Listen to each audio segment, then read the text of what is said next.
Blog Talk Radio. Have you done your yoga today? DDP Yoga. It ain't your mama's yoga. Savage, you want to come into my real world? I'm going to snap into yours. Brother. My question to you is, what are you? Some kind of a gemologist or something that Spring Stampede we're all gonna see if DDP has got any family jewels at all. Oh, that is pretty heavy. Because I say on you. that you got none. Simon Dallas. Well, Macho Man,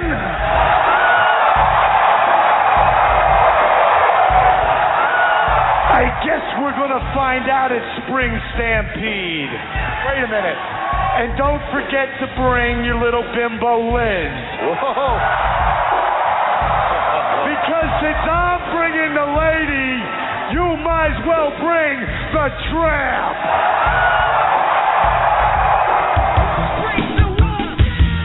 Hey, this is Chris Jericho. Honestly, DDP Yoga has changed my life, and it probably saved my career both in wrestling and in music. It's the best thing I've ever done for my health, mentally. I feel so much stronger, I feel so much better, I feel younger. And the best thing about it is I can do it whenever I want. An internet weight loss sensation, nearly 3 million clicks to see Arthur Borman's transformation from this to this. 100 pounds gone with yoga? Arthur, when you started YRG, how much did you weigh? 297. 297. What do you weigh now? 156. How long were you walking on those canes, bro? 15 years. This man right here shows that anything is possible, but it starts right here. For anyone to have any question of whether or not it works, just look at my stuff, because the proof is absolutely in the gluten-free, dairy-free pudding, because all I'm doing is DDP Yoga. it's DDP Radio. High five.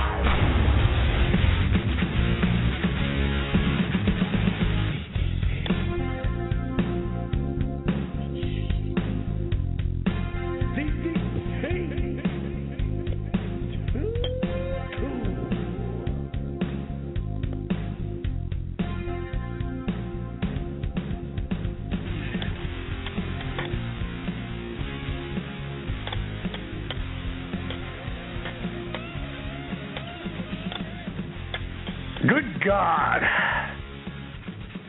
And welcome to another hour, or whatever it goes to, of DDP Radio. I'm Diamond Dallas Page, and we have got a hell of a show for you. Oh, man.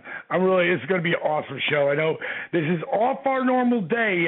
Anyone who's listening right now, go to Twitter and let people know. Robert, if you want to hit that, go to Twitter and let people know that DDP Radio is live right now. Normally it's on Wednesday night.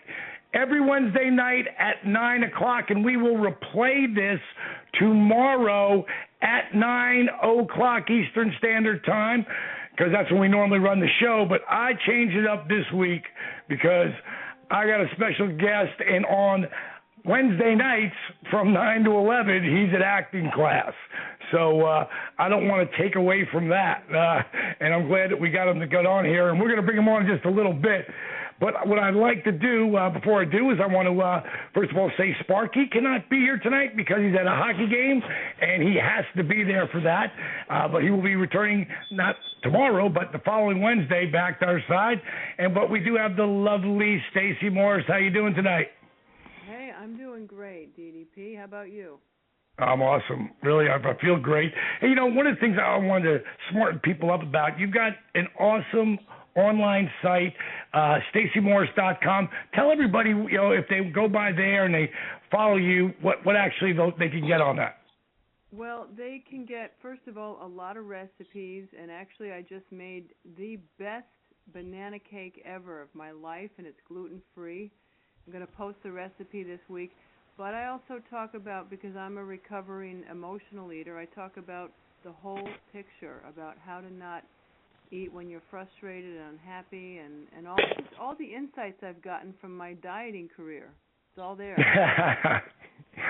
And any of you who don't know who Stacey Morris is, and you've had challenges with weight loss or whatever, getting the energy to get, and do some sort of program to get yourself some sort of cardiovascular activity or some sort of exercise in the gym, I definitely recommend that you go and see Stacey's site. And if you want to catch her video, you can always go to ddpyoga.com, and right under the initial video that has of Arthur's transformation, now we're almost at 7.5 million views with that. Right under that, in a succession of videos, you can find Stacey's her video that takes it's another amazingly inspirational video.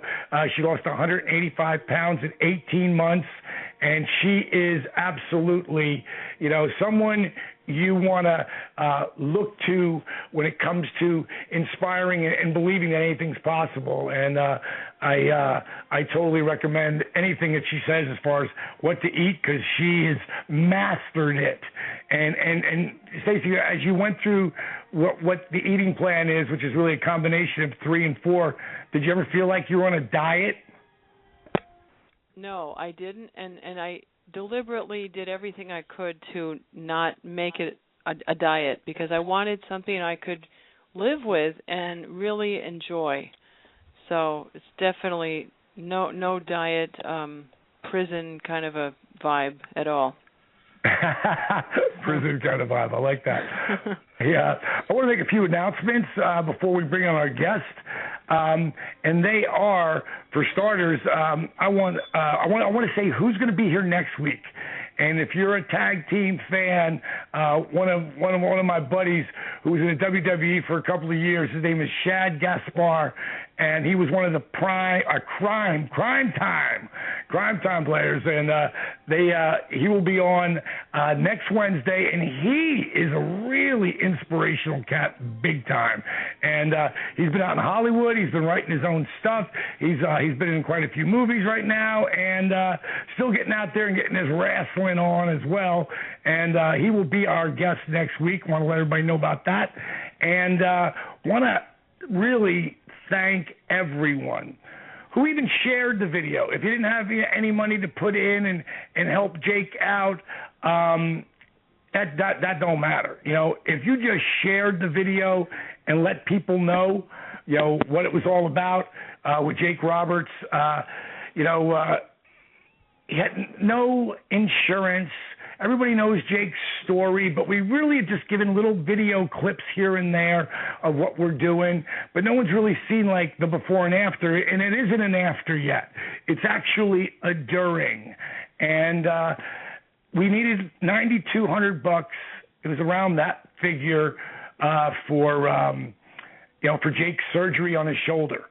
And when the first night we put it up at 11:30, we actually have video footage of that as well. We filmed him and I and his daughter, who Brandy, who was staying with us for the week, and we filmed it. And Jake had no idea. I knew we had about $1,000 in there, and that was I felt good about that. I felt good about showing him that. Like in the first 12 hours, we'd already had like $1,200 in there. But when it came up, when the money number came up, it was 7,000. And I mean, Jake didn't even know how to take it at first. I mean, I don't think he thought that was the number until we put it and I pointed it out. And you could see in his eyes, Jake Roberts gives you who he is. It's why he was so over and why fans care about him still today. The emotion that ran through his body when he realized that. And then while we sat there and talked about it, we just happened to refresh again so we could film it for, you could see it pop up. and it was $9,500. And now, I mean, Jake cracked. I mean, I was so happy. I went to slap him on the shoulder, and I didn't realize that's a bad shoulder. And I tell you, if you haven't seen that video, you want to see it. That was the thank you that he gave back. And just to let people know, it's almost $20,000. It's $19,000. I'm looking at it right now, $963. And everybody knows the goal was $9,200.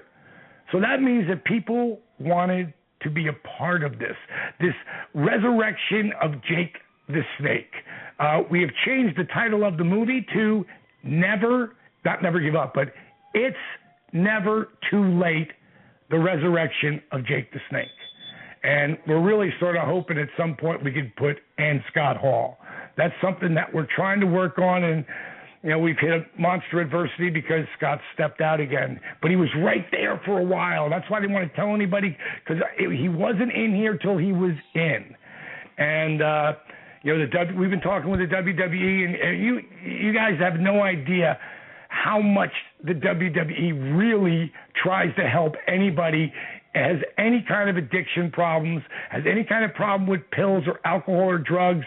They really go out of their way. I'm not sucking up to them. It's just a fact, because I'm really like in the middle of a lot of it right now, and I'm just letting you know that. And, you wrestling fans out there who are listening, you can be pretty proud of that on that end of it. And just want to really thank everybody for doing that. And just to let you know where that other part of that money's going to go, like teeth, Jake needs teeth. And because, when you're an addict, everything, that's why we tell kids, why they shouldn't do drugs. Because it rots your body from the inside out. And that goes from prescription drugs to illegal drugs. And we're going to get his teeth fixed, and then he's going to start, paying for insurance. And things have really turned around. Jake's done a couple of appearances. He's done one appearance since then, and the warmness that has come up to him. We're actually going to be, if you're anywhere near Atlanta and you're a horror fan, Jake and I will be at Days of the Dead, the big horror festival, and me and Jake will be together, and I'll be right next to all the guys from the Devil's Rejects, because Danny Trejo's going to be there, Spalding is going to be there, Otis is going to be there. I mean, all the crew from. I know those guys are such great guys. The guys who I worked with, the Devil's Rejects, that was a really amazing project to be with and doing something for Rob Zombie, and I can't wait to bring a guest on. I just want to get a couple more of these on here because he had an affiliation with Rob Zombie too. I want to let everybody know that the Ultimate Workshop I did at my house this weekend. It was amazing. Ask anybody who was there. They got so much more than they bargained for. It was incredible. Arthur came down. He spent the day with us. It was a great time. The next one is March 2nd in Smyrna, Georgia. There'll be 3 different plans. The one will be just a workout, which the whole thing, everything encompassed will be about 2.5 to 3 hours. That will be the first part. And then the second part, which is the next deal, and there's only going to be 20 of these that you can do. For the workout, we can take it up to 60 or more. But for the thing at the house, there's only going to be 20 people because I can't fit that many more people in my house comfortably with everybody getting what they came for. And then there's one other deal where there's 2 rooms, and these are like the sweetest bed and breakfast rooms on the planet. I know one's already gone, and I'm not sure about the other one yet, but it won't last long. So there's 3 different deals on the DDP Ultimate Workshop, DDP Yoga Ultimate Workshop. That is March 2nd. You might want to check that out. Who else will be here on March 2nd for the Ultimate Workshop? Will be the Warrior, and I got to call him the Warrior of 2012, and that's Slim Gilliam. He's going to be here. He's got one of the other rooms. And from what I understand, we might get a special appearance to join the workout and the day from Mark Merrow.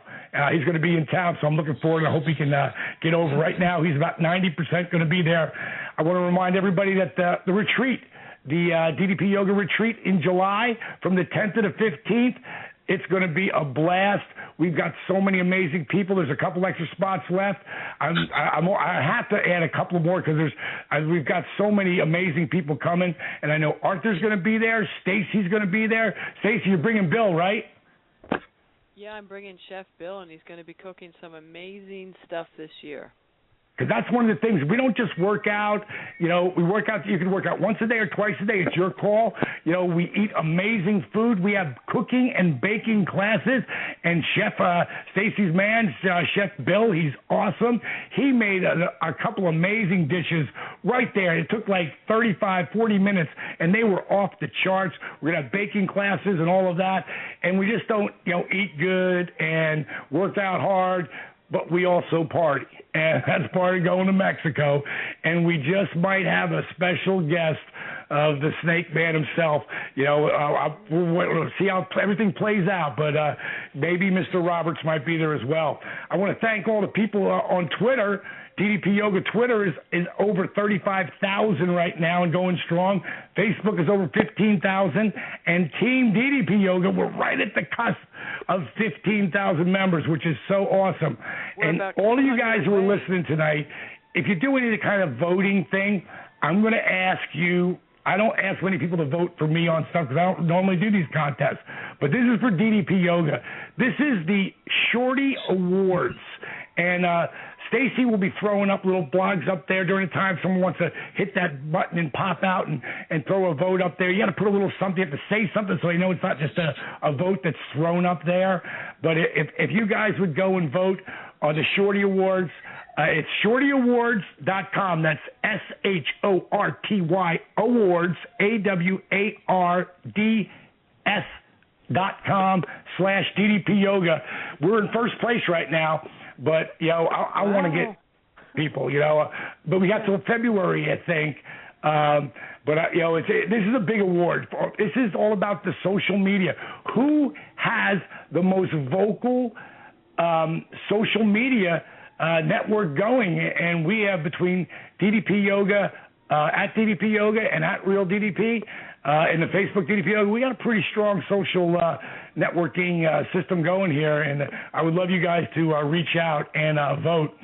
The next thing I just want to say before we roll in, I got to tell you, I don't know if you saw the Royal Rumble this year, but Louis wanted to get it, and I was like, yes, I want to see who's going to actually be there because, yeah, I didn't want to say because I didn't know if I was going or not, but I was almost there, and if I didn't have the Ultimate Workshop, you know, then I absolutely would have been there, and everything happens for a reason.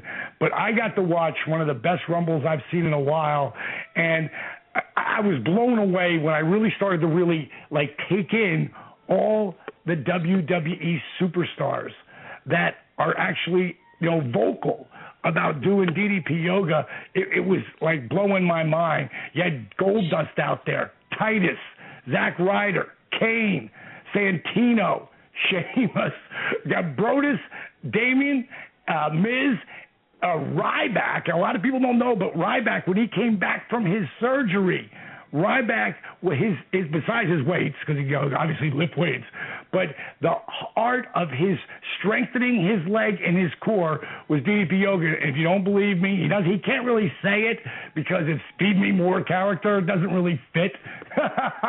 Feed Me More. But he is a really big supporter and believer. But the guy I'm the most proud of is the cat who came back, you know, after being out a year last year, and, you know, Chris Jericho, he came back last year, had an amazing 6 months in the ring. He looked amazing. His work in the ring was as good as it's ever been, if not better, and then takes off 6 months, hits the road with Fozzy, tears it down all across the country. I got to see him when he was out here in Atlanta, and shows up at the number 2 spot and goes 47 minutes and 53 seconds.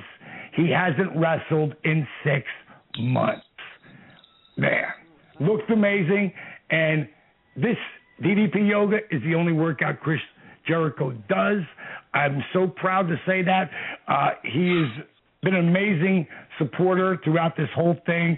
And I texted him after the match how awesome I thought he did, and how I don't know if any of those guys, the boys in the ring, all 10 I named right there, I don't know if any of them would have been doing it if it wasn't for Chris Jericho saying, you need to do this. You know, and that's who Chris Jericho is. If he believes in something, he talks about it. And, it's an honor to have him say the things that he says. And that brings me to my next guy. And the guy I'm talking about is our guest tonight. I know a lot of you people tuned in here on Tuesday night regularly. DDP Radio is on Wednesday nights at 9 o'clock. We will replay this tomorrow at 9 o'clock. This guy, what I love the most, and I want to talk about it to him because I've never really talked to him about it, was captured, I believe, is at WrestleMania 6 with a Hulk Hogan bandana or shirt or something going, and they caught him live on the WrestleMania.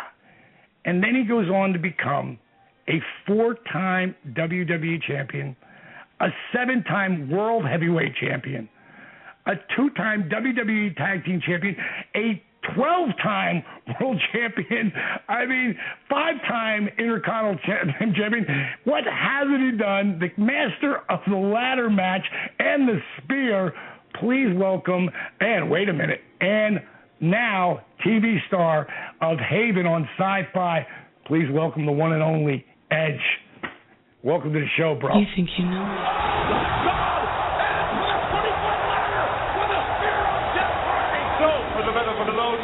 Photography.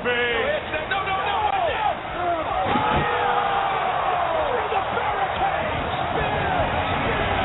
In Toronto, Ontario, Canada, weighing 241 pounds, the rated R superstar, Edge.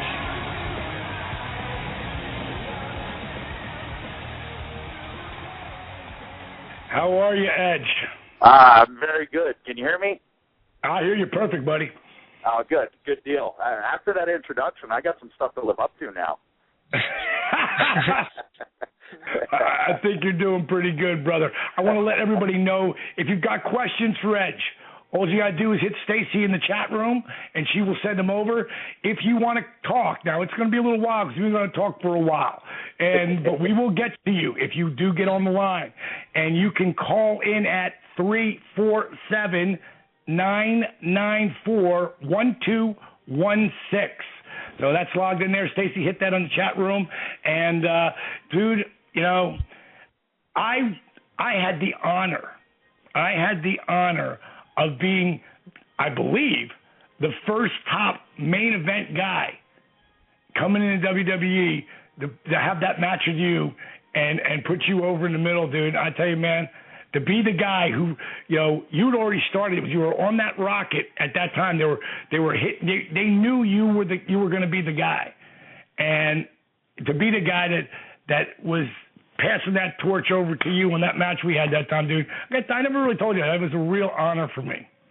Well, and for me as that young guy, where you think you're okay, I think I'm onto something here, and I think they know I'm onto something here, but if you don't get accepted by the guys who are at the top, and they aren't willing to help get you to break that glass ceiling, then it's not going to happen, And because of guys like you, I tried to take that over when I ended up getting the top. It's like, okay, who can we help? Who can we help break through? Cool. Does that guy deserve it? Well, we'll see. If he doesn't, then he's going to fall flat in his face. If he does, awesome. And I think, you see guys like Chris Jericho and Christian and Orton and guys like that, and they really, really do that. And it's a necessary ingredient to get into the top. Absolutely, man.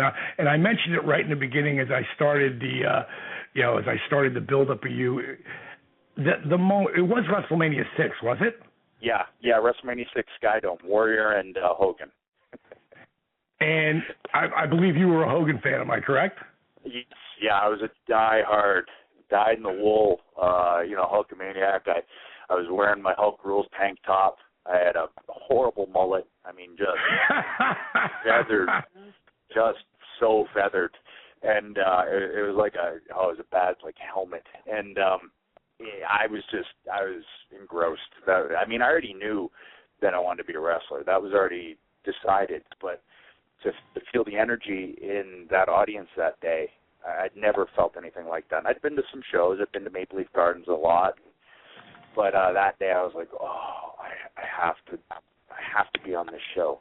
I have to, you know. And then fast forward to WrestleMania 18, and you know, you got to wrestle Christian. So Christian got to wrestle in Toronto, Skydome, WrestleMania, you know, kick off the show too, and kick ass with it. And then, you know, to just that many years later to be, you know, sitting in the ring and looking out at where my seat was 12 years earlier, and it was so surreal.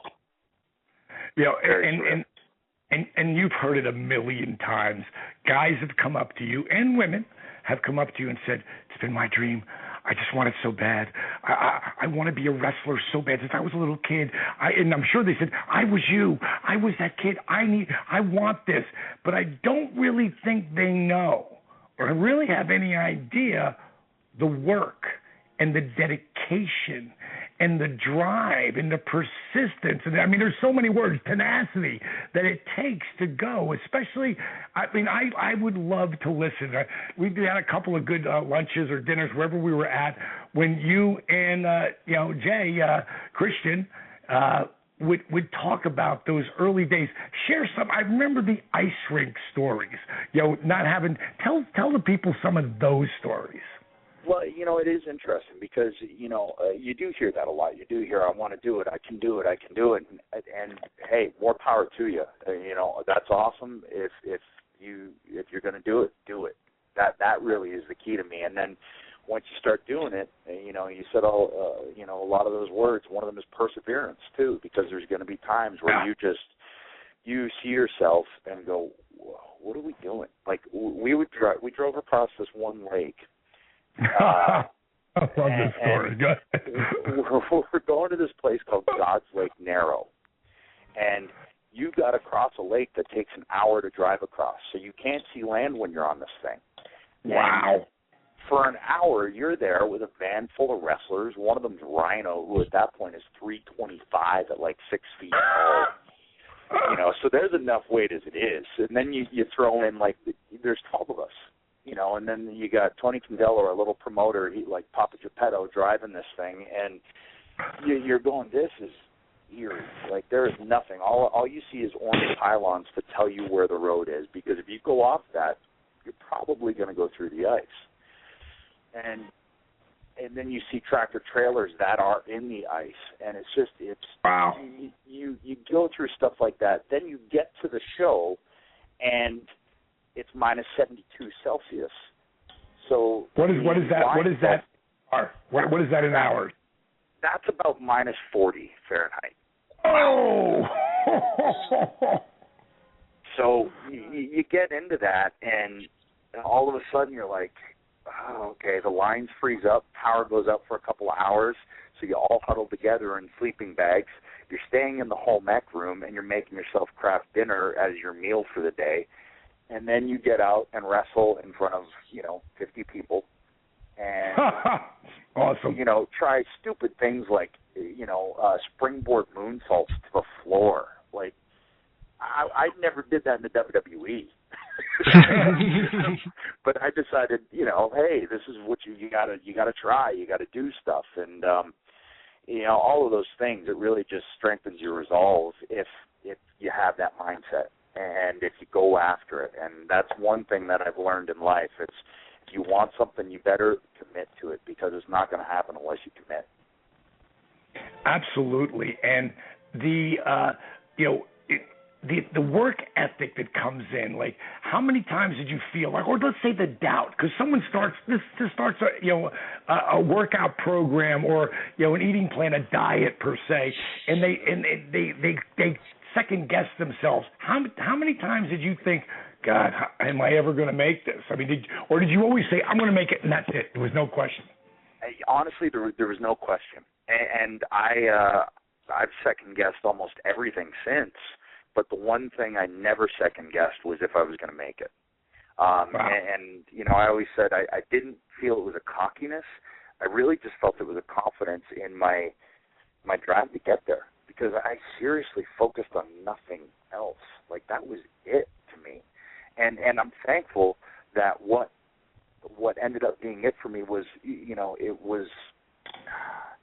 I don't know. It's just what I was supposed to do. And dude,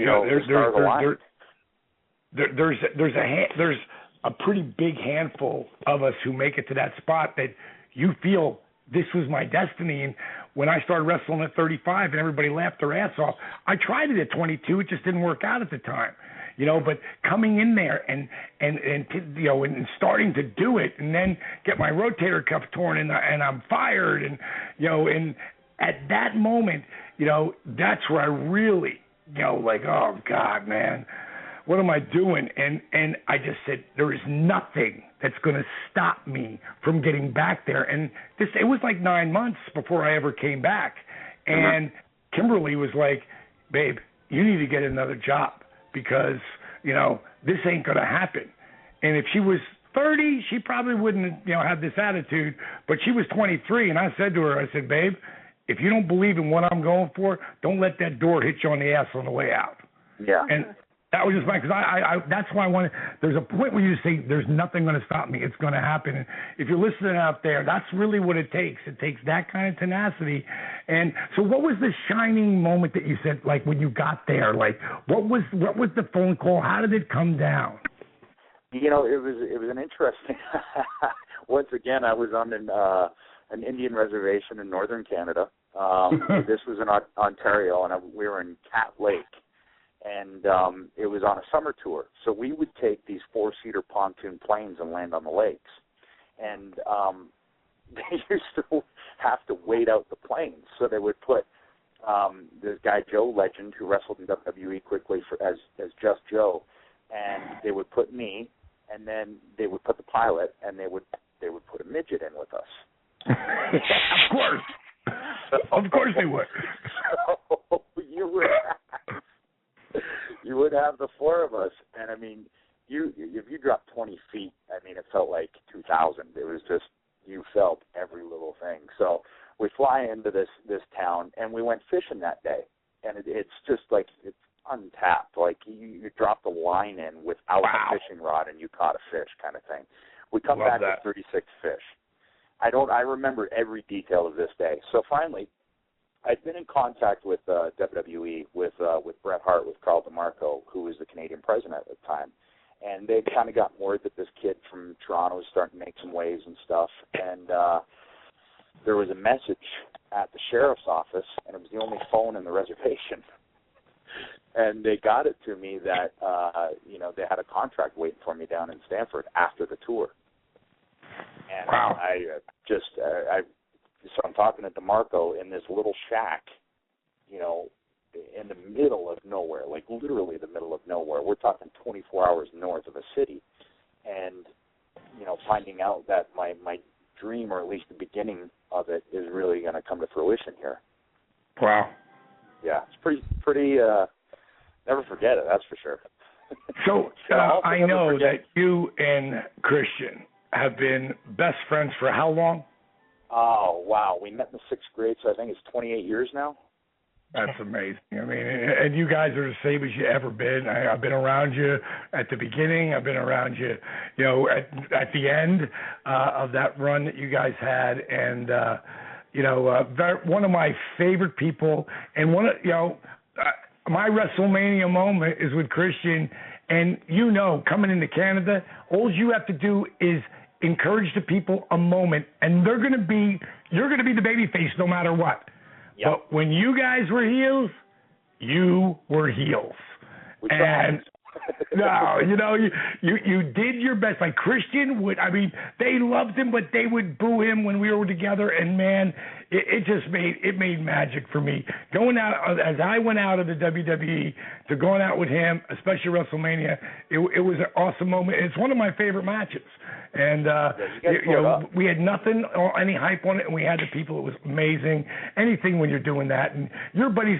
Wait, how do you guys come together? Tell everybody how that came, because they're talking to you, and then you guys come in as the vampires, which look where that's at today. When vampires are everywhere. But it was, it's one of those things. If I actually sit back and think about it, it was actually Chavo Guerrero that went, "Whoa, dude! I never knew the story of you guys." you realize, like, that's a movie, man. Like, right. Two kids that meet in the 6th grade in a town of 14,000 people and connect because of wrestling. Like, we were the only two that loved it and would admit to loving it and fly the flag high, you know. And that was it. I mean, pretty much inseparable from that point forward. And, you know, we'd go to wrestling shows, local shows were coming to town, we'd meet the promoters, set up chairs, you know, put up flyers, and then, you know, our big payment was, hey, we get to meet the guys after. And would meet, you know, guys when they were coming through. And it was such a great experience that, you know, all of those things happen. And then you get on the road together and you train together, you know, in this boxing ring that's like concrete. And, you know, and then you go on the road together and you drive across frozen lakes and you probably almost die without fully realizing it until you're, you know, an adult years later. Yeah, right. And, you know, I remember once we stuck in Fall Branch, Tennessee for a month, and we had enough food or enough money to buy one meal per day, and it was a burger and a coffee. And right. Had no bookings, but we got one, and then they went, ooh, you guys got something going here. Do you want to do this show? Cool. We got enough money to be able to get, you know, the 36-hour bus ride home. But, I mean, we were just going down and winging a prayer. And you go through all that stuff together, and then, you know, you finally get to the WWE, and then WrestleMania 16, we're sitting there on this table scaffold concoction winning the tag titles, and it was, I've said it before, it was really like Dreamweaver started playing in my head. And it was all fuzzy around the edges, and you go through all kinds of that stuff, and you can't help but be forged together forever. Amazing, you guys, you know, and we're just touching. We're not even seeing the tip, anywhere near the iceberg. We're not near the tip. We're nowhere near. You could do 7 hours or 22 hours probably straight just talking about those stories. I want to bring up the one thing I left out. I left it out on purpose. Hall of Famer, bro. I mean, what did that? And so quickly coming to it because of you had to leave in your prime. In your prime, you got to step down. What did that feel like? Once again, I guess the things like this, I remember, you know, like a shot. Like these memories are so clear, and I guess it's because they're pretty monumental moments in my career. But I was driving home from kayaking up here in Asheville, and I was at a stoplight, covered in mud and filth and everything. I got a call from Laurinaitis. Hey, you know, we want to put you in the Hall of Fame this year. You want to do it? I was like, what? And he said, yeah. Like, this year. I just retired last year. And they said that's what they wanted to do. And, I mean, I was like, wow. Yeah, at first I was like, there's so many guys that deserve to be in there. So fast. But you're not going to turn it down. It's like, yes. Hell no. It's an honor, and thank you for the compliment. So, yes, I am fully in. Where do I sign up? So I remember seeing you. I just walked out of the green room, and you go, Dallas. Gave me a big old hug, man. It was great. It was great. You know, having you, being there for that. I mean, the Hall of Fame is really an amazing time, and Christian gave you the greatest intro, man. Such an asshole. But you know, that is the love.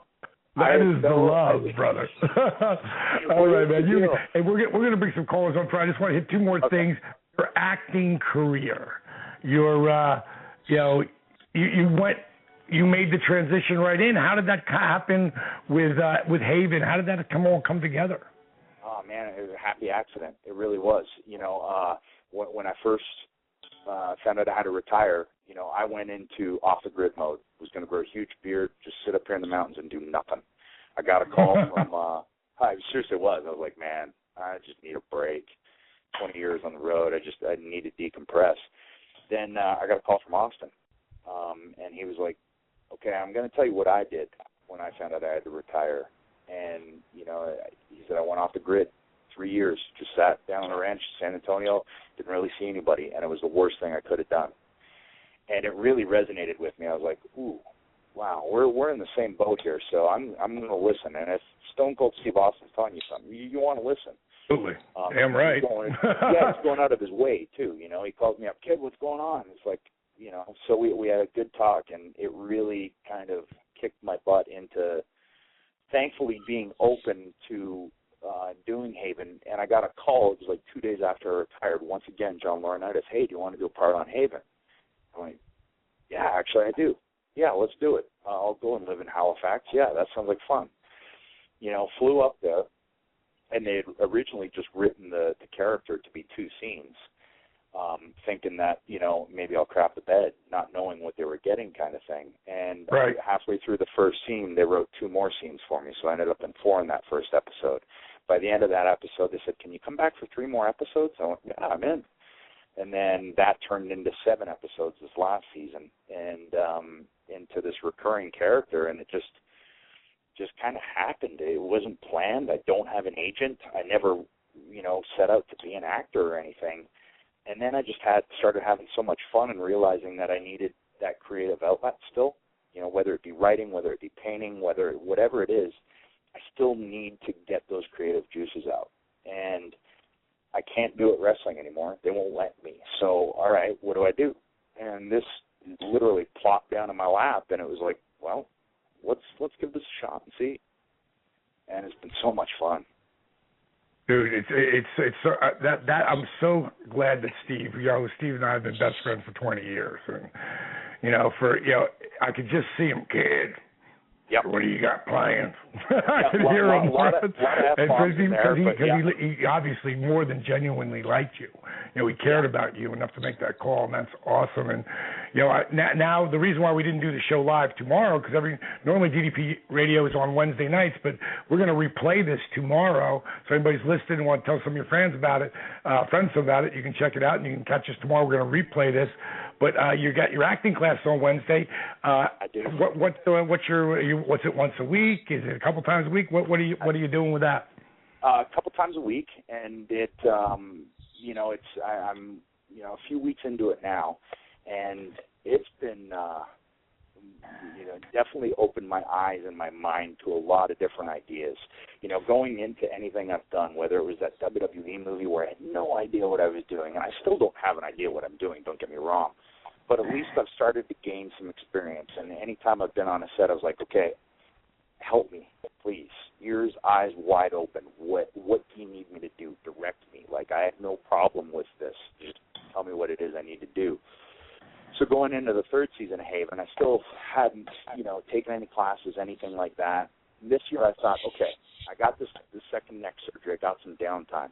I want to try and improve my craft in this and actually, hopefully go on to set this year and they'll we go, wow, okay, there's a difference. You've actually been applying yourself to this. Because like anything, like I said, you got to commit to it if you want to do it right. And I've never had a problem with committing to something once I decide, okay, that's it. Once I kind of put it in the target and lock it in, get it in the crosshairs, I'm good to go. And, I just never really, felt, like, I'm not an actor, and I still don't consider myself an actor because I think that's a disservice to actors, but I'd like to try and get true, somewhere. You made people believe for many years before you ever stepped onto a TV screen on a sound stage. You made people believe a long time before that, bro. It's a different context. I felt confident in promo abilities and all of that stuff when it came to the world of wrestling. But you get into this, and all of a sudden, you know how it is. That camera picks up every little tick and nuance and every little eyebrow raise and your nose hairs. I mean, it's showing up there. So you got to pull back all of those huge over the top movements that you had to try and translate it to the Sky Dome. Sure. Yeah. Sure. I'm going to turn you on to 2 books. One is Challenge for the Actor, and it's Uta Hagen. It's Uta Hagen, Hagen. That's an awesome book. And Howard Fine's book, Howard Fine is the acting coach. I spent 4 years with him when I went out to L.A. That's who Rock uses whenever he needs any kind of personal coaching on anything. Steve Austin uses them. Out of the boys, there's been plenty of the guys who've gone through there. But, I mean, he works some of the biggest names in the world, and he's the greatest, and he loves our stuff. He loves wrestling. Oh, because he gets it, you know, and so that's a little thing I wanted to throw you there.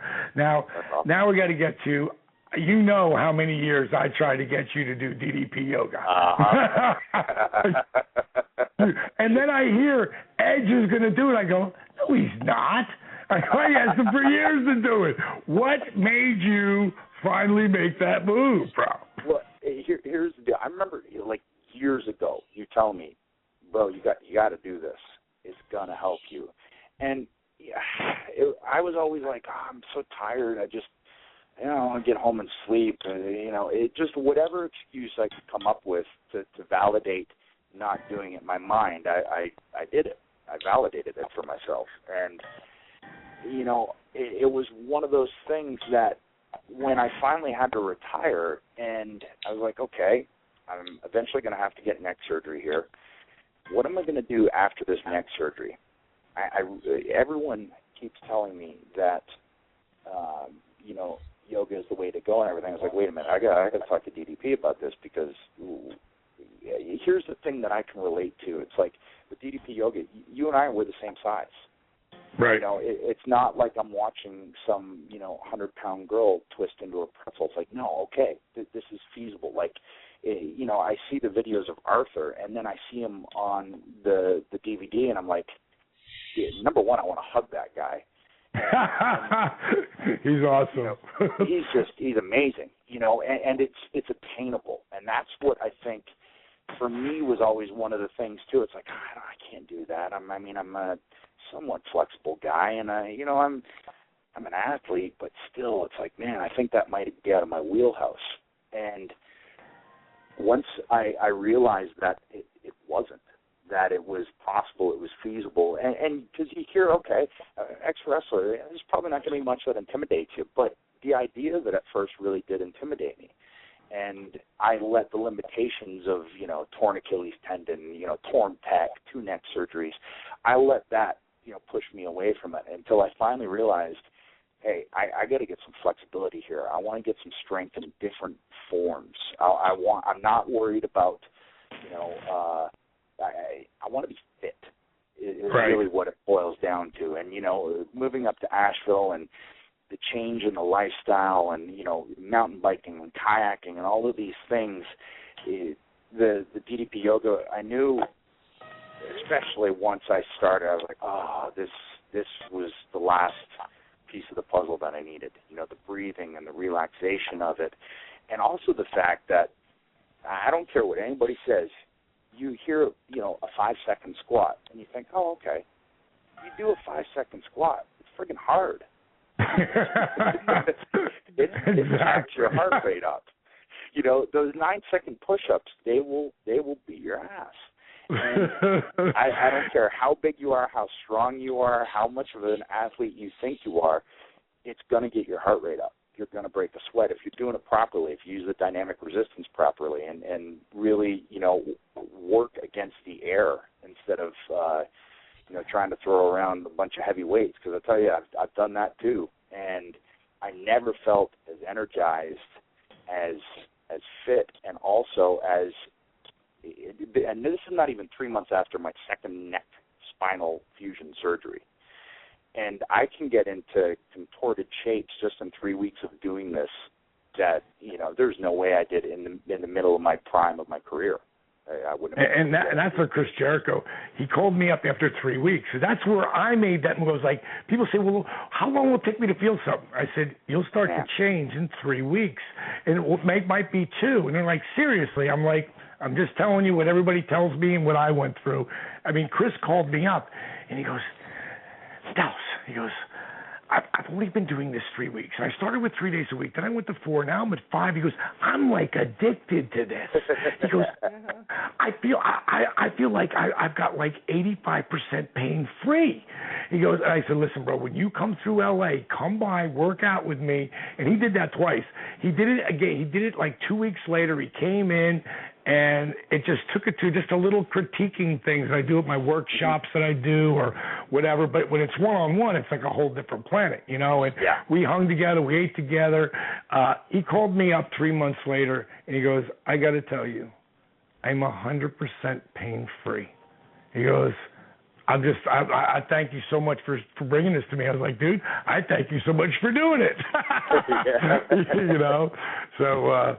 You know, it was really awesome to hear that you were doing it. I don't want to keep rolling on that. I'm like I wrote you. I'm honored and humbled that I am a part of you now, turning, not just holding back, but turning back the hands of time. It's an honor that you're part of the crew that believes what we're doing here, bro. Now I want to go to. We got callers. We're not taking any more callers. We've got a lot on the line. We're going to take as long as Edge will hang with us. Stacy, I know you've got some. Don't take any more questions in the chat room. Stacy, I know you got to have at least a question or two over there, or 10. What do you have? Yeah, I've got some. You want to go now? Yes. Okay, the first one's from Katie Stifler, who wants to know, Adam, what is your favorite DDP workout? And even though you're not going to return to wrestling, will you ever do a 5-second pose again? Well, we'll start with the 5-second pose thing. At some point, I'll come back and do stuff with WWE here and there. Where I am right now, just the idea of that travel schedule, whether it's being backstage, as a producer or anything like that, the idea of traveling that much is not. I'm kind of over that right now. Ask me again in another 2 years maybe, but I'm really enjoying my life. I really, really love my life. And not that I didn't there, but you didn't really have a chance to appreciate how good life was because you're always so tired. And, right. Man, I got to tell you, and I'm not just blowing smoke either, but I have so much more energy. And for the first 2 months after this second neck surgery, I was like, okay, I just got to sit for a little bit. I got to heal. And you kind of sit like a bump on a log for a couple of months, and you can get a little bit like, oh, man, am I ever going to kick out of this? Am I going to, be able to get back to any semblance of me? And started doing it. And I honestly felt an energy change in the first workout, in the very first one. And I went, okay, all right, here we go. That felt good. I like that. I felt refreshed, and then it's been snowballing from there. I've been getting in 5 days a week and doing it, and I've been doing each one 2 times before I move on to the next. And so I'm up now. I did my second strength builder today. And it's a great workout. Man, it was awesome. I'd have to say it might be my favorite, but also I did it like an hour before we started talking. So it's really fresh in my brain. But you know what I have been doing, though, is I brought the wake-up disc up into my bedroom because I got a TV up there and everything, and I pop that on first thing in the morning. I'll do that, get out of bed, do the rest of it. Then I feed the dogs, cuddle with them a little bit, and then I'll go mountain biking, and then, usually around 4 or 5, come back after errands and everything like that, and do my longer one. And I really enjoyed energy and fat burner too. So that's kind of where I'm at. Red Hardcore kicked my ass. So tomorrow I'll be starting with mixtape. So I haven't even gotten to extreme yet. So I'm a little fearful. Dude, you don't want to go near that. Until you own the diamond cutter and double black diamond, to stay away from that. But I'll tell you what is great for you in extreme will be the tutorial on the hip opener, because all those crazy spears you did and all flying through the air. Go and check that out. Like a morning, like that you want to do something where you catch the wake up. And I developed that wake up because I woke up every morning like that. Once I figured that out, right up until I was 50. So 50 or 56 or 57. When I was 53 is when I went to the gluten-free, wheat-free, and dairy-free thing. Yep. And since I've done that, taking out the inflammation in my body. Inflammation, yeah. Mm-hmm. I've never done it again, bro. I've never done that workout or a type of that workout because I haven't needed it. I wake up, I wash my face, I walk downstairs, and there's anywhere from 5 to 15 people in my house, and we're ready to work out. And that's how I go right to the and if it's a smaller group, then I know we're going to do like a crazy kick-ass extreme workout. If it's a bigger group, it's going to be YRG, and it's going to be so everyone can do it at every level. So awesome question by Katie. And Katie, I want to tell you, bro, Katie is she brought a picture of me and her when she was like 14, and now she's like 29. But back in the she was one of those kids like we were, that loved the wrestling and being around it. And Katie's down 40-something pounds right now, and she is a beautiful girl. And when she finally gets to that weight where like Stacy did, Stacy lost 185 pounds in 18 months. We just asked you that question, and she's a Marilyn Monroe beauty. And Stacy, our Katie Stifler is going to be just like that. It's going to be awesome, man. Changing lives at a whole different level. It's so cool. All right, let's go to the lines. We got a bunch of guys. Please keep these questions to one question because I don't know how long you're going to stay with us, kid, but you tell me when you're done and we're out. We're not taking any more people on here. James, are you on the line? Yeah. Hey, man, welcome to the show. You got a question for my man here, Edge? I didn't hear you. You got a question for Adam?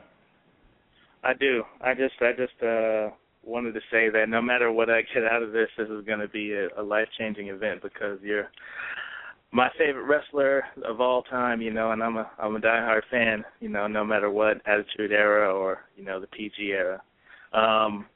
But I just wanted to also say that you, Diamond Dallas Page, and Chris Jericho, in my opinion, are the, 1A, B, and C heels of all time, in my opinion. So, awesome. Thank you for all of that. It just means a lot. But my question, I just have to do a quick explanation. I started DDP Yoga in July, and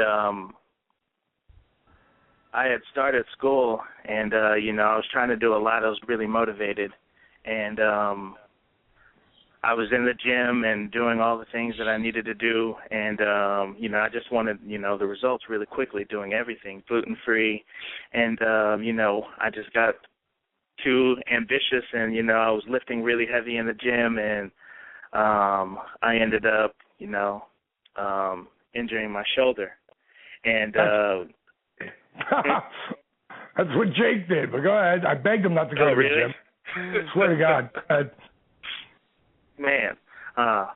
Well, after that, I'm dealing with school. I'm doing, trying to, overachieve, and I just got really depressed after the injury,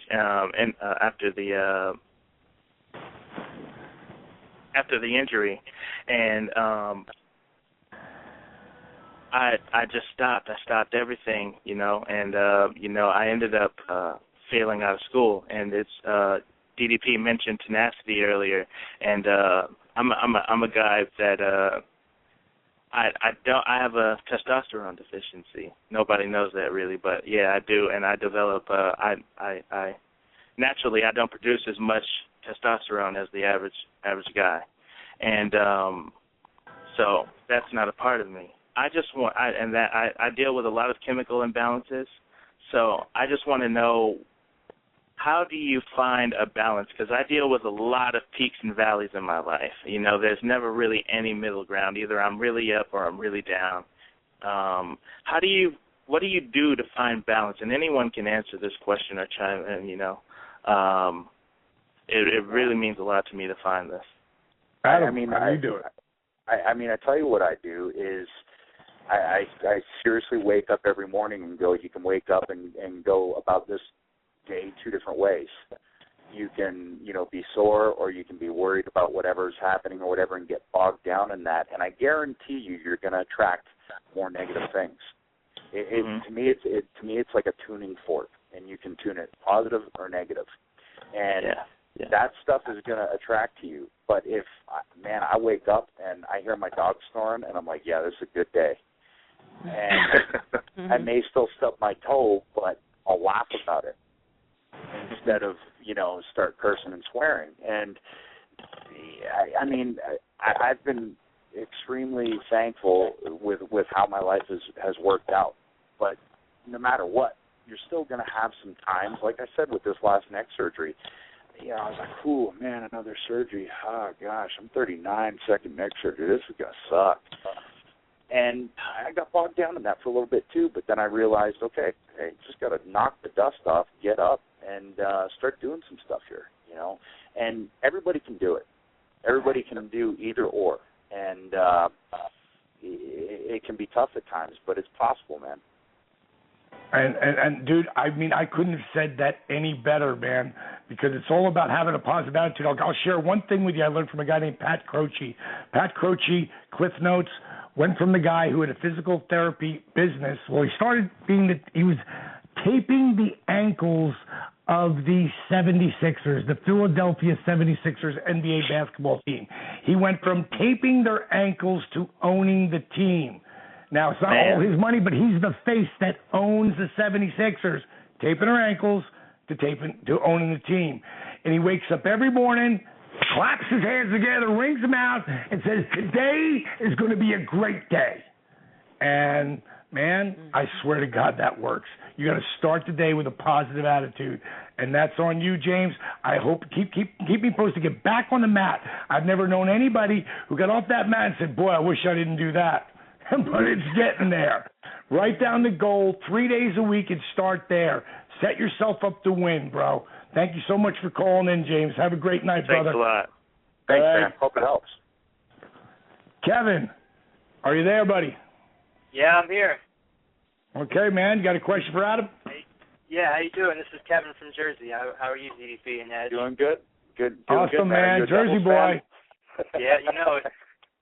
So, Ed, I want to ask you, my mom was diagnosed with spinal stenosis about a year ago, and, I've been telling her, DDP Yoga, I've been doing it for a year. I feel great. I want to try to get her into it. Was there any one workout or any specific moves that, helped you more than others? Anything that I can just kind of introduce her to the program and get her feeling better? I'm going to tell you, like, anytime with a broken table, any kind of reaching and elongating the spine, I mean, it just feels great.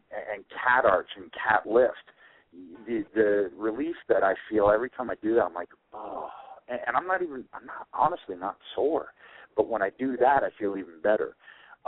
And those are ones that, seriously, like anybody could do that right now.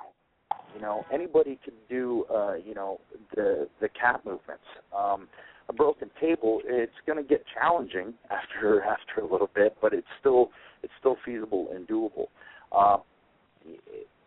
Any time that you open up and the 6 and 12 positions, those really, really feel good. And that's been my experience so far.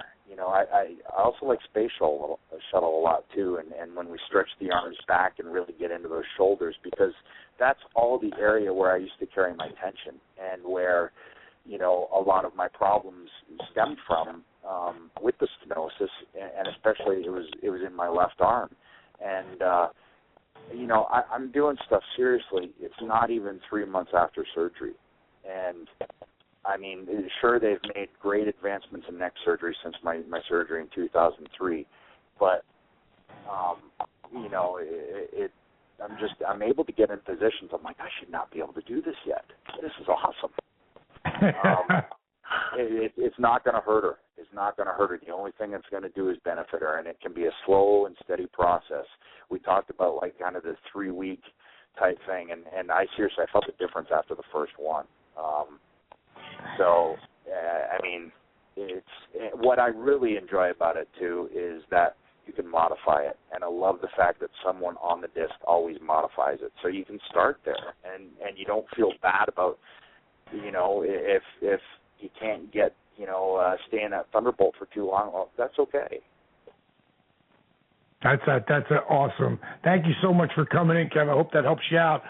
Before I bring the next caller on, I want to tell you, bro, that broken table of all things that you mentioned there, that's a rehab move. That's not even really like a yoga move. I'm sure certain yogis put it into their stuff, but when I was mixing the yoga positions with the rehab positions, that's the one of the main ones that I pulled over, and then all the other movement around that was just stuff I added. And, it was that fusion of the yoga with the rehab, and you know how many times we both rehabbed. Grabbing any of that, with the old school calisthenics with the dynamic resistance, and that's what makes it its own animal, man. And I'm just, every time I hear you talk about it, it's like, oh my God, he really gets it. Like, you're going to be so unstoppable. The thing is, you're going to want to get back in the ring. You're going to feel so good. Don't. hit a spear. That's it. Hit the spear and get out. That's my advice to you right there. A 57-year-old man, or going to be 57. Okay, we got Hack on here. Hack, how are you, man? Welcome to the show. Thank you. Yeah, I'm doing great. Quick comment. Ed, you were the first person I ever saw wrestle. I saw you win the Royal Rumble in 2010 and was a fan ever since. Wow. And when you retired, I actually cried a little bit when you retired. So I'm not ashamed to admit that. That takes a man. Takes a man to say he cries. I cry. Me too. Anyway. And trust me, you aren't the only man that's told me that, so don't worry, you're in good company. Okay. And my question for you is, how did you basically eat while you were on the road and maintain your weight? Well, it's interesting. For me, I've always been the kind of guy that'll lose weight. And if I don't, eat properly, if I don't, and I'll be perfectly honest, there was a good 4-year stretch that while I was champion, I didn't even work out. I didn't watch what I ate, nothing. I was sore, and I was like, screw it, my workout is going to be in the ring. I'm getting thrown around by Batista, and I'm picking him up. There's my workout. And, I really, really got, into a bad rut and repetition there. And it, I didn't fully understand. Like you said, you were in Atlanta there for the Rumble, and that was the first time I started to bust my butt because I got back from a torn Achilles in 6 months, and I did a lot of balancing things, and but I still wasn't honed in where I needed to be the rest of me. And it really wasn't until the last year of my career where I started feeling like, okay, got to reshuffle the deck here. And then when I retired, then I really honed everything in. I cut out diet. And being up here in Asheville, man, it's so easy to eat amazing. So that's really helped. And really it's just, I don't go super crazy with anything. I never really did, but even more so now. I keep my meals between 500 and 750 calories. I'm not, I don't go crazy, and, if there's some fat in there, there's got to be. And that's another thing that I've learned over the years, and it's kind of growing to learn your body. Thankfully, once again, with this surgery, I lost weight, and I didn't know if at this point it was going to be, okay, I have surgery and I gain weight. Well, that still wasn't the case. So I lost 14 pounds with this. But I will tell you that since I started doing, I've gained weight back, but not bad weight. So it's possible if to gain muscle weight too, which is encouraging, because I started before this surgery, I was 240. I dropped down to 224, and I'm back up to 230. So I've gained 6 pounds just since I've been moving again and doing this again. Or doing this for the first time. So it's possible. That's one thing that I found very encouraging. And I'm not big on the weight scale. I'm big on, hey, do I feel good? Awesome. Right. Because usually if you feel good, you're going to look good. So. Awesome. Thanks for calling in, bro. Appreciate that, man. Our next caller is Sheila. How are you, Sheila? Welcome to the show. I'm doing good. How are both of y'all? Very awesome. good, thank you. I just wanted to say two things before I got to my question. Number one, I really enjoy reading your tweets, Edge. They never fail to make me laugh, even when I'm having a bad day.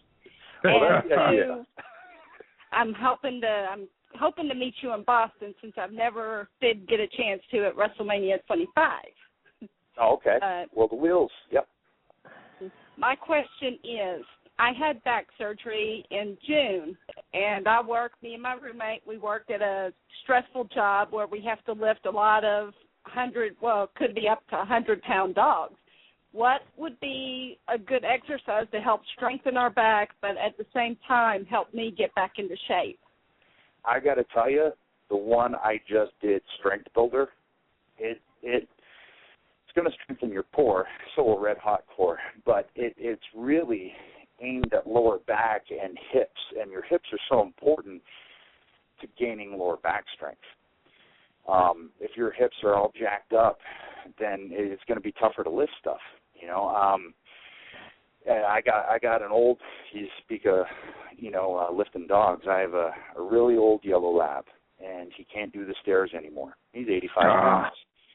I got 18 stairs. I got to carry him up all the time, and obviously I'm a fairly large man, but I did just have neck surgery, and I don't have any problem doing it. I should technically right now, but I don't. So I think, that being said, obviously there's a different grade for us, because you're a woman who's probably not 6'4" and whatever, but it's possible for anybody to jump into this and start at any level and get to a level where all of a sudden you're going to be like, oh man, I can hit this.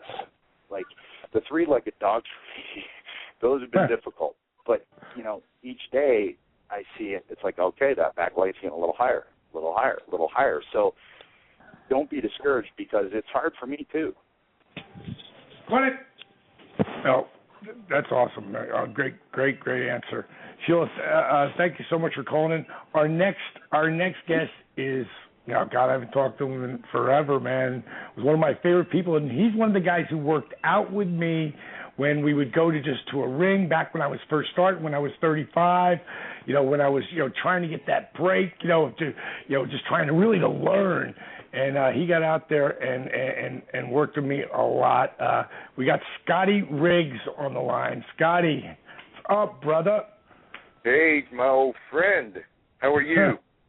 Awesome, man. Good to have you on the show, man. It's great to actually hear your voice. Other than on the disc, I've taken many a diamond cutter, and now I feel like I'm actually giving a few. I feel like I have the same conversation with you almost every day, depending on which exercise I do. Ed, how are you doing, sir? I'm doing good, man. How are you? Doing well, man. We've never had a chance to actually meet or anything in this crazy business we've been in. It's crazy that we haven't after all these years, I know.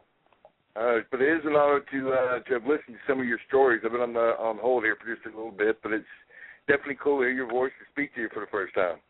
Yeah, it's good talking to you. I'm sure we'll run into each other at some point. It's a given at some point.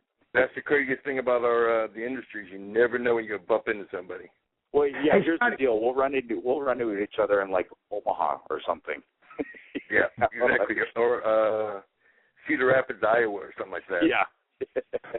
I love Cedar Rapids, Iowa. Hey, Scotty, are you living in Atlanta still? Are you around this area?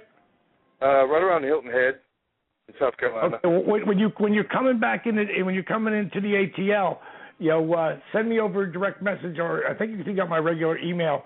Either way, hit me and let me know you're coming, and let's come by the house, bro, and get a workout with us. Okay? Definitely. I'd love to see Jake again, because before me and you actually totally got hooked up, Jake, I traveled with him a bit, and he helped me with a lot of psychology and stuff, but it is great to see the things you're doing with him. I mean, that is a success story that your positive energy and just the guys around you and just the energy you've given me through the videos and everything, I know it's working and impacting his life. No, it's really been amazing. I know Jake Junkie. I know Jake God. I know Jake worked out once in a blue moon. I know Jake the Party. I mean, I knew every Jake, I thought, until this one. And his daughter, Brandy, just spent a week with us. And she pulled me aside. She goes, I've never seen Dad like this. I mean, he's phenomenal. He couldn't go to the ground because his body was so beat up. I had to show him how to use a chair to get down to the ground, and then how to get up using the chair and his body, very similar to Arthur. And we filmed all of this right in the beginning because we wanted people to see it's never too late.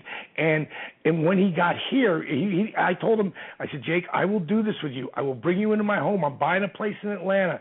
If you can lose 15 pounds on your own, I got to see you want it, bro, because if you want it, I will help you. I'll go nonstop for you. And bottom line is he lost 26 pounds. He was 305, and it was all in his stomach. He lost 26 pounds on his own when he walked through my garage door to be, I didn't know how we were going to be able to live together because I've lived with women the last 20 years, and tell you, he's got one side of the house, I got the other. We meet in the middle all the time. He probably ended up living with me for, I don't know, maybe forever. I don't know. But we get along so amazing. His work ethic is, I've never met this guy, but I've never met a guy. Every time I knew Jake, we were effed up at one point or another, within a day or two, on the road or doing something. You had a good time. But he was always on that buzz. He hasn't drank in the last 70-something days. I don't know exactly what the date is, but it's because we cut him off.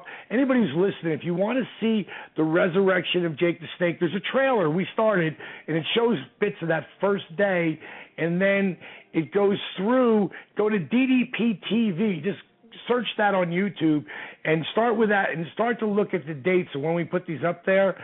And Jake has just been amazing. Thanks for bringing it up, Scotty, because I can't tell you how good it makes me feel, man. Well, Jake is actually, I actually had almost the same story with him in a sense because to give you part of my injury things I've been dealing with until I got with your yoga, I have 5 herniated discs, 2 in my neck, 3 in my back. I have not stenosis like you have, Adam, but it's called spondylosis. It's like my entire spine has arthritis, basically. So I had a lot of problems in being so stiff that I couldn't move. I had 3 elbow surgeries that were pretty much flayed open after I fractured my ulnar bone in my left arm, and I had 13 screws and 2 steel plates in my arm to help it heal. The second surgery was to remove all the plates and screws except for 3. Then I had a third surgery where they transposed a nerve because I had no feeling in my left 2 fingers. I still don't, even though they did that nerve transposition. I straightened my left arm out, and it's like 4 inches shorter than my right arm. So a lot of my joints. Scotty, and you did all that shit doing that fake shit, huh? Yeah, exactly. Exactly. Like I heard you on the doctors the other day, you can't fake gravity. There you go. There you go. Bodies and put all the surgeries. There wouldn't be a spot. It's remarkable that we still have the energy levels that we have, except through what Paige is teaching us now. And you've been living this for what, a decade now, Paige? 13 years, man. 13 years. They told me my career was over at the end of '98. You're done. Wow. You're done. Okay. But I mean, I felt like I was done for the longest time because I was so stiff and in such pain most of the time. All my joints, my knees, ankles, everything was just because of the lack of being able to move like I had before. It was almost getting to a sedentary lifestyle. Yeah, and that was crushing me. Mm-hmm. Scotty, when you're coming out here, make sure you come. I want to show you a bunch of other things. I want to teach you some stuff about nutrition that will that's the biggest thing with Jake. And that's why he lost those 26 pounds before he got here. He's down 60 pounds now, and he's got about another 10 to go. I mean, he was 245 the other day. Wow. Jake ain't been 45 since 1980 something. And long story short, when you can make sure you got in touch with me. I would love to have you come over. We'll work out. We'll have a meal. Man. All right, brother. Love you, man. It's great to get back with you, and I'm so happy you're doing the program, brother. And like I said, get with me when you're coming to the ATL. All right, bro? I will do it. I want to share one quick thing, but the coolest thing with half your workouts is the self-adjustments that I get. Wow. My spine and everything is loosened up so much that I would do something and everything will crack. And I'd be like, oh, God, I needed that. It's better than a chiropractor. That's been one of the biggest reliefs out of this whole thing. And when you get that, it just energizes you. Yeah, I just want to make sure anybody heard that. The first time it happened for me was just in a pinfall, and I went, whoa. Oh, yeah. When you arch those hips up, it's like, whoa, you don't want to move again. So good. All right, brother. Thanks for calling. Make sure you get to me. Take care. Our next guest, you got about another 10, 15 minutes, Edge? Yeah, heck yeah. My battery's so full. Okay, awesome. Now, this guy I met him at a show years ago, and RVD and I, we're buds, not like good buddies, but buds. He ends up over a period of years put me and RVD together out in California, and me and RVD are freaking tight as hell, become like blood brothers, man. And I got to thank him, Officer X, a regular to our show. How are you, buddy? I'm doing great. How's it going? Hey, Adam, how are you? Hey, how are you?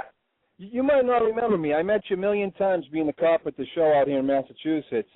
And I'm tight with Dreamer, too. And remember we did that show in New York with the double shot and Dreamer at the party at the house afterwards? Oh, gosh. In between? Do that to him? Come on, stop that. Hey, this is one of the greatest stories of all time, right? Tommy lives in a nice suburban neighborhood. And it was Mother's Day. And there was 2 shows in Westchester County, the morning, an afternoon one and an evening one. So Tommy was having a party afterwards. And so his neighborhood is kind of a white suburban neighborhood. And people are having a barbecue in the backyard. And Monty Brown and Mark Henry walk up the driveway to the wrong house and ask if Tommy's home. There's a Tommy who lived there. They're having a Mother's Day barbecue. That's awesome. Yeah, funny stuff, though. Hey, I'm glad to hear you're doing better. And we got Tommy's doing the DDP Yoga now, too. Then that blew my mind. He is. He's doing it. He's doing it. I've been torturing him to do it for years, and he's finally doing it. And I'll tell you, that guy's body could use it. Yeah, it definitely could. Yeah, and then the next part, and I'll say it to his face, is we got to get him on the diet. Oh, yeah. Because he likes to gorge. So once he dials all of that in, man, I mean, he'll feel the difference just from the movements alone. But then once you start to feel that, that's when it's encouraging to okay, let's step this up even more. Absolutely. Oh, it's good stuff. Hey, keep moving on, guys. I'll talk to you later. Good luck. Thanks, brother. Okay, man, we got Jeremy online. You still there, Jeremy? Hey, buddy, welcome to the show, man. Hey, what's going on? How you doing? You got me? We got you. All right. Listen, let me tell y'all something. I'm ordering DDP Yoga this week, not for me, but for my father, because I'm going to do it with my father. My dad's 65 years old, and about 03, 04, he had spurs on his neck, and they took out an inch of his spine, and he has a metal plate in there on his neck. And here recently, it's been getting him, and you can tell his mobility is not there as well as it used to be. And I watched the videos, and let me tell you something. I don't love my dad enough if I hadn't already bought this for him to get him to healthier and to get him, because I want to try to keep him around. And just the stuff I've seen, this is it's that, to me, it's that moment that he's done so much for me in my life that I just want to get back to it, and I just want to try to give it back to him. So I'm getting it this week, and I wanted to call and tell you both, but y'all, for some reason, I always thought y'all were my favorites. I was back in the 90s. I was a big, I was a huge, man. I threw up a diamond cutter at every football game. And then when Edge come along, man, I'm telling you, the Brood was just like at our high school, we were like, yes, that's it. That's our guys. We're gonna start cheering. That's our guys. We're gonna pull for them. And just y'all both have done so much that I thought was awesome. But my question is this, and it is regarding my dad, because I know with age, with your neck surgeries and everything, you may notice that how difficult with. I know yours is probably different, but with his plate on his, how hard will that be with him?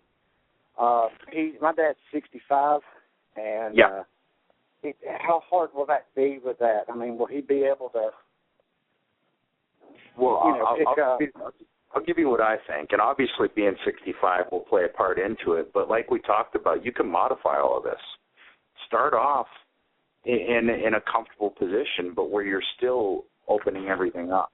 And eventually, even at 65, I truly believe it's possible to do it. I plan at 65 to still be able to get into positions. And I got a triple fusion in my neck, man. I got a steel plate from the top of my throat right down to the bottom of my neck. And I'm 39. But I truly believe that if I keep implementing this stuff and the movements that DDP has, then it's not going to seize up on me. It won't have a chance to, because I'm not going to. I think it's very, very easy. The easiest thing to do is sit and do nothing. And but when you start to do these movements and everything, and you start realizing, whoa, okay, this is possible. This is doable. I can do this. And man, just watch the video of Arthur. Watch what's been going on with Jake. And, everybody has got some kind of ding or something like that. But, he's got a bad neck. I got a bad neck, and I know there's an age difference. He might just have to start from further back, and that's cool. You modify it until he does. And also, too, don't shortchange yourself. Do it for you, too, man. Because I wanted to see it. I wanted to be able to play with his grandchildren, and that's one thing that he's always been very, very big on it. Because I remember how he was with me as a child, and I want my kids to be able to see that too. Mm-hmm. And so I appreciate it, guys. And hey, DDP, man, I ran into a guy that you need to get with, man. You need to get with Buff Bagwell, man. I know he's on the list, bro. I'm waiting for him to come around. He knows I'm literally, spitting distance to him, and he knows my number, and Buff is. I love Buff. I'll tell you a story about Buff. Buff was 20. Buff Bagwell was 20. Buff was 21. I was 37. I had just come back after they fired me when I tore my rotator cuff. And I just went out there and, curtain jerker, first match, flew all over the place, just, oh, God, so beat up already. And I look over at Buff and I go, dude, do you ever get sore? He goes, nope, never.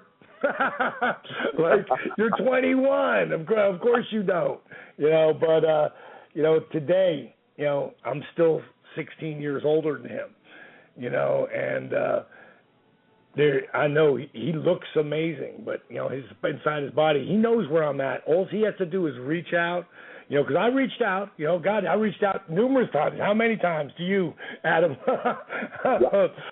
I reach out to my brothers, and then I let them sit back, and when they're ready, I'm there for them. Anyone from past or present. We gotten so many guys that are coming on now that are veterans, that are beat up, and the old school guys are the hardest.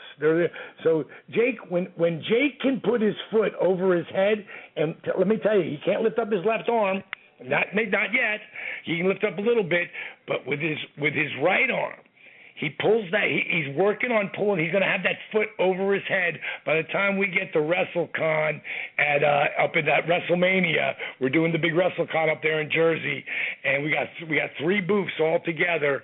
And I'm telling you, Jake Roberts is going to be. He's going to have that foot over his head because he's going to happen, and that's sort of like our thing. Hey, Jeremy, thank you so much for calling in. We got to get to our next caller, but I do want to tell you, Jeremy, I've got a guy. He was on my original DVDs. His name is Ted. And look up, I just released it again on DDP TV. 71-year-old man kicks DDP's ass. Watch that guy. He was just working out with me today. He's 78. He will be 79 next week. And the stuff that he could do up to 4 years ago, and then we lost touch with each other, he got knee replacement at 76.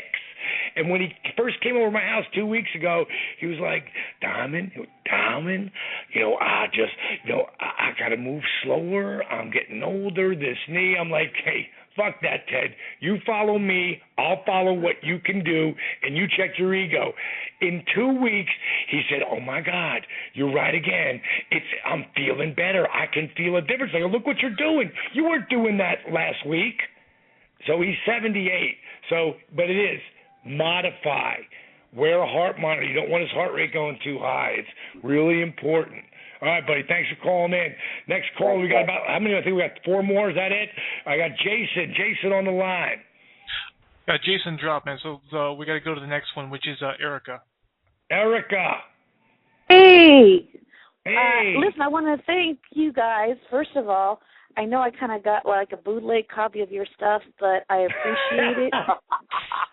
I can't afford it. I'm in the school bus driver. That you own up to it is, it is what it is. I submitted it. Hey, it's not even the full bootleg. It's only a few clips and stuff, and I use it, and you helped me pop in a rib that was out for so long. So thank you. So I can't wait until I have enough saved up to get your stuff. Well, hey, as long as you're doing something, Erica, you got a question for Adam, or do you just have a statement? Actually, a little bit of both. First of all, Adam, I'm not a wrestler fan, but I appreciate you guys as athletes. You guys put in a lot of hard work, and those people who don't understand, well, that's their problem. I actually got hooked on you because of Haven. I was looking at the channel. Yes, your first episode on Haven. Dwight was really neat. And I just want to know how you feel DDP has improved your acting or your future projects. Such I heard you are working on S.H.I.E.L.D., and you have some other upcoming ones where you might be doing stunts. How do you think that's going to affect your prospects of acting in the future? I mean, with stunts, I'll never do anything that is going to jeopardize what I've had done on my neck. And the good thing is everybody's very cognizant of that. We did a fight scene on a boat last year for Haven, and, the executive producers were like, no way, you're not doing this. I was like, I can do this fight scene, guys. I can modify this fight scene. I'm working with a guy, Eric Balfour, who trains MMA. He knows what he's doing. We'll be okay. Let me choreograph this and we'll be just fine. And it was. I realized not to take, ridiculous risks anymore. I'm never allowed to wrestle again, so that doesn't mean I'm going to go and start landing on my head to do a fight scene in a movie, But for me, what I really, and the most important thing to me was my quality of life and how good I felt when I wanted to go on set. And, you want to be in a good mood. You want to be, try and be a beacon rather than in the dark over in the corner. And that's really what I've tried to, make sure happens in this stage of my life is just kind of make sure it's all in a good direction. And I already felt like I was in a good direction. Even with the neck surgery, I knew I was going to come out of it, but this really helped me come out of it sooner than I ever expected. What are your future projects for acting besides Haven and S.H.I.E.L.D.? Well, actually, I don't have an agent yet. At some point I'll have to do that, I'm sure. I really just with this neck surgery that I had in November, I was like, okay, I want to start DDP Yoga. I want to get myself back, feeling healthy from surgery, and I want to try and hone in some skills when it comes to acting. So that's really all I've concentrated on, and I've left everything I have some appearances, across the country, but I left everything wide open until Haven again this summer. And that's awesome. Oh, good. It's going to be on again. Sorry? I said, oh, good. It's going to be on again. Yes. Well, they've treated me so good that they're my first priority. I leave the docket open for them. And, but pretty soon here I'm going to, start getting to work on an agent and I'll start looking at some stuff. Awesome. All right. Thank you so much for calling, Erica. We got two more. Is that okay, bro? You got two more? Hello? Hello? Did we lose him? His phone might have went out. Well, I'll answer. Look and see if he tries to call back. Yeah, he's still on the line. What? Which is weird. Yeah, he's actually still on the line, which is weird. Oh, maybe he's. I don't know. Either way, let's. How many questions? God, if he's gone, I sort of. Let's give him a couple seconds here, see if he pops back in. But that's what happens, man. Sometimes you talk on that phone, and then boom, it goes out. Yeah. You there? There he is. What'd you do? Hit mute? We heard him. Adam, where you at? He was there for a second. Was. All right, that's what we call it, podcasts. There he is. There's that laugh. Okay, Adam, you got two more questions? I've got two more people. We got two more people on the line. We got a lot more than that, but we can only take these two that were in the lower end. Are you ready? Yeah. But is Adam ready? I hear you now. He's going in now. I'm ready. Can you hear me? Okay, great. Okay, Jonathan, are you still there? Yeah, I'm here. Okay, man. You got a question for Adam? Yeah. First off, DDP, I just want to say, man, that I appreciate everything you do, man, with people that have problems with alcoholism and addiction and stuff. Because I'm a recovering pill addict myself, and I've been 10 months clean. Oh, I've never personally spoke with you or anything, but you really inspired me. So I just wanted to get that out there. Thank you, man. Yeah, but you got a question? What's going on? What's going on, Adam? Not much, you? Yeah, same old stuff, man. I just wanted to give you a shout out from a fellow North Carolinian. Oh, there we go. Yeah, I'm a transplant. My buddies call me a halfback. I started in Toronto, went down to Florida, and I made it halfway back up to North Carolina. Yeah. But my question is, man, is there anybody on the active roster in WWE or, a part-timer like The Rock or Brock Lesnar that you wish you could have done like a big program with, like a Mania or a SummerSlam event with? I am completely happy and at peace with everything I did. Really? It went the way it was going to go, and I got nothing to complain about. Seriously, I worked everybody. I worked every big star of the last 20 years. There's nobody that's not on that list. I tell you what, man, the business misses you. Well, and I miss aspects of it. I miss being in the ring, and I miss the locker room. I don't miss anything else. Yeah, fuck the road. Yeah. All right, man. Thanks for calling. We got one more caller here. And, bro, correct me if I'm wrong, but didn't you retire world champion? Yes. At Mania, am I correct? Yeah, in Atlanta. Yep. God, dude, if you couldn't have written that ever, because no one gets to do that.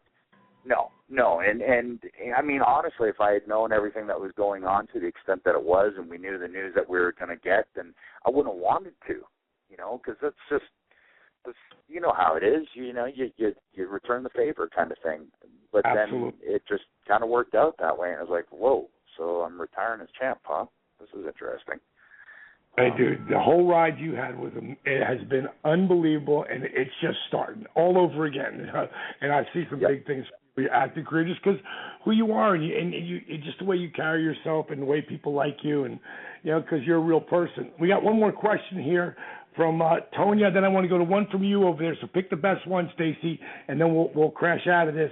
Tonya, are you there? Hello. Hello. Hello. I'm here.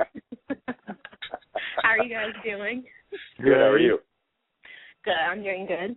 I just wanted to say, Edge, I'm a huge fan of you. I did cry when you retired, and my sister laughed at me for that, but I don't care. I love reading your tweets on Twitter. Maybe one day you'll follow me. But my question is, I got in a car wreck a couple of years ago, so my back isn't the way that it used to be. Do you have any advice to someone who would be starting up DDP? I seriously, I can't stress this enough that you can modify it to. I seriously think you can be anybody and start this. And as you start, you're going to get better. And I think a lot of it is just not worrying about doing the positions exactly like you see DDP doing them, because he's been doing it for 13 years. Build into it and just realize that at least you're starting. At least it's the right direction. And eventually it's going to start like that snowball, and it's going to turn into an avalanche before you know it. It really will. They always say that, every time we took a bump in the ring, it was like a mini car accident. So we've probably been in about 50,000 car accidents. We can do it. You can do it. Absolutely. All right, thank you. Thanks for calling in, and thanks for admitting that you cried. That's awesome. Stacy, did you pick your best there? I know you got a lot of them. But give me one last question and leave I'm Copeland out of here. In order of received. Ben Miller, what is your least favorite match, Adam, of your career, and why? And do you have any good stories of DDP on the road? Least favorite? Oh gosh, honestly, I don't have any that jump out. There's nothing where I go, Well, let's go the other way, because we don't go with it. Lisa, what was your what's your favorite match, dude? Do you have a favorite one? I seriously, I can't even narrow that down, because I think it's to me, it's like saying, okay, who's the best wrestler in the world? Well, to me, there's no such thing. It's subjective. Right. Somebody is the best to somebody, and somebody is the best to somebody, and also it's entertainment.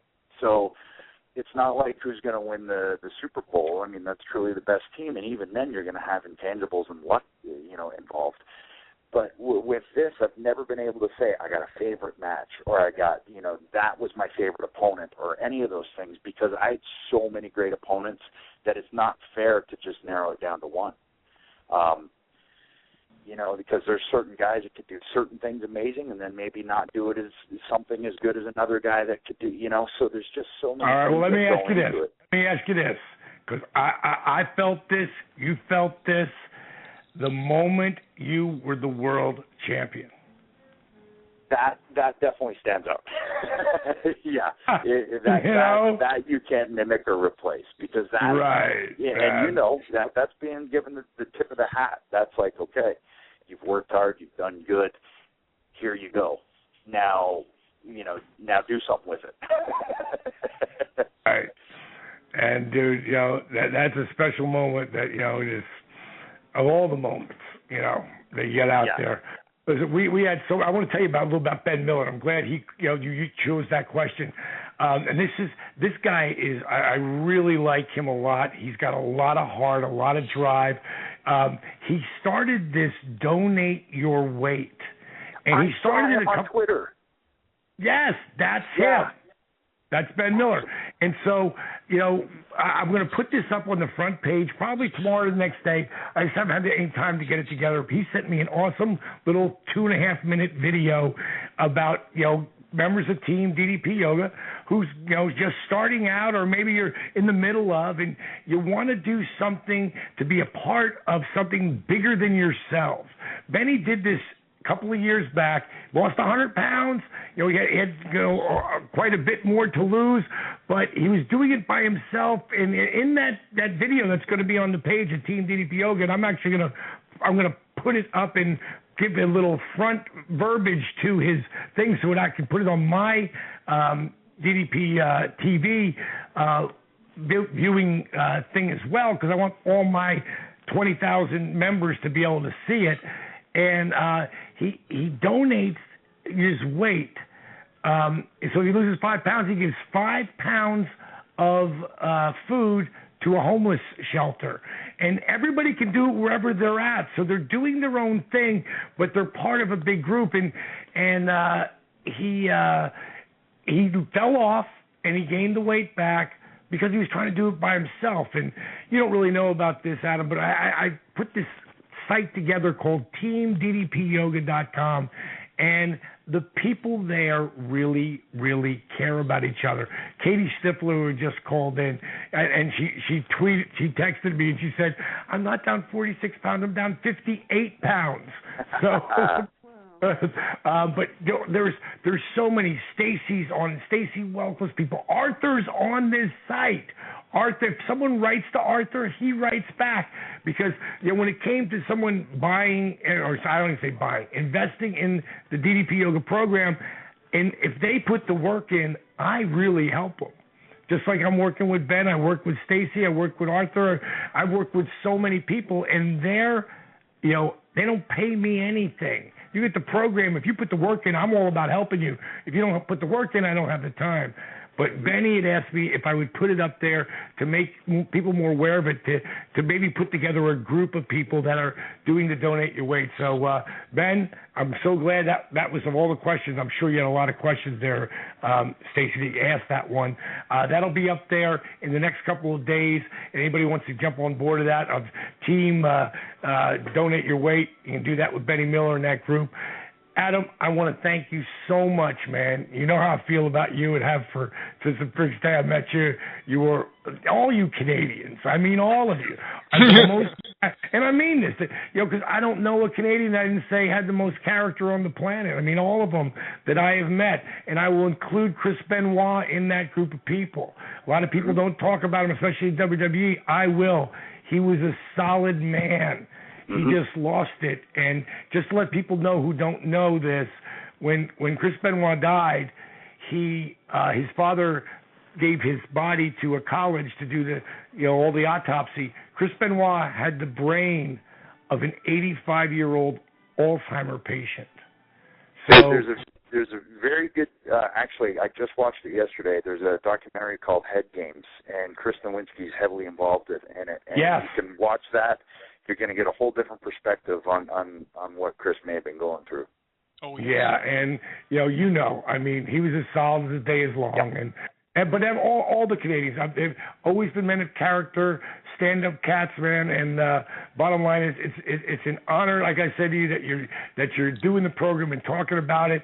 I can't tell you how much I love it, and appreciate you coming on the show, bro. Well, thanks for having me, and I'll shout it from the rooftops, man, or mountaintops, I guess. Do me a favor, on your phone, throw me a sound bite so we can pop you up. I want to put you in the open of the show.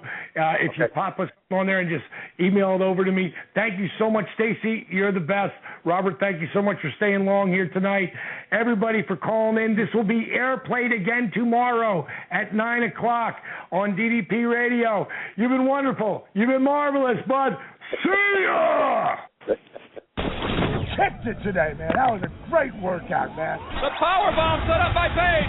Diamond Cutter. I don't believe it. Diamond Cutter out of the power bomb. We're going home. You've been listening to DDP Radio. Tune in again next week for another edition of DDP Radio with more great guests, inspiration, and news from Diamond Dallas Page and Team DDP Yoga. Keep up all the great work, and most importantly, own your life. This has been a presentation of DDP Yoga and Blog Talk Radio.